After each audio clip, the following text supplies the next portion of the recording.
If God's in charge, how can I be free? Picture this. Two goldfish are staring out of their fish tank. One's called Terry, the other's called Belinda. Terry says, "I've had enough, Belinda. I'm leaving this tired old backwater." "Are you sure?" says Belinda. "We're pretty well cared for here." "Sheesh, Belinda," says Terry. "Have they gotten to you two? This is not care, this is captivity. We've got to get out of here. Come with me now or regret it forever."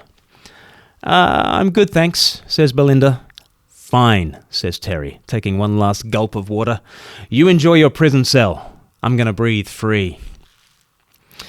Now, it's a shame that goldfish are so forgetful because as last words go, these are pretty memorable. Breathing free might be an evocative life goal, but for goldfish, it's a death wish. Fish were made for water, and they are not more free when they escape the confines of their tank. Spluttering around on the carpet is not liberation, and sticking to the tank is not captivity. There is an environment in which fish thrive, and there is no freedom worth the name that is freedom from that environment. This is true for humans too. We also have a nature, just like fish, just like everything. And because that's true, there will be environments that lead to an expanded life and those that lead to a diminished life. Freeing ourselves from those life-giving environments is not really freedom. We actually need limits, boundaries, and restrictions. And these are not hindrances to true freedom, they are helps. Nowadays, those words, limits, boundaries, restrictions, they sound oppressive. We usually think that every limit placed on us is a threat to our freedom. But remember Terry. And remember Jesus too. If you want to see what a truly liberated human being looks like, consider how he walked the earth. Jesus was clear that he did not belong to himself, but to his Father. He was on a mission from God, and he lived to do his Father's will. But that was what made him the freest man who ever lived.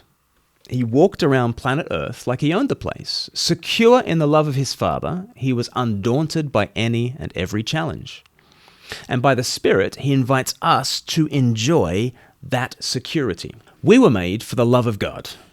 And as with every love relationship, it will mean certain limits, boundaries, and restrictions.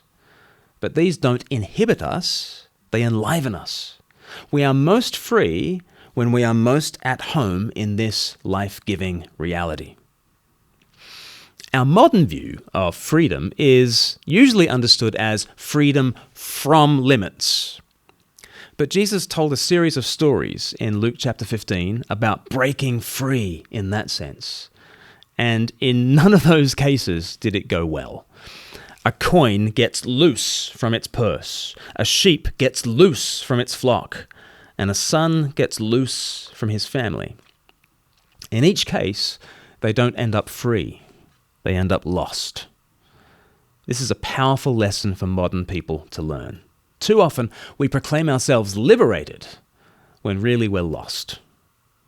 And the modern solution to feeling lost is also foolish. Modern wisdom says, find yourself.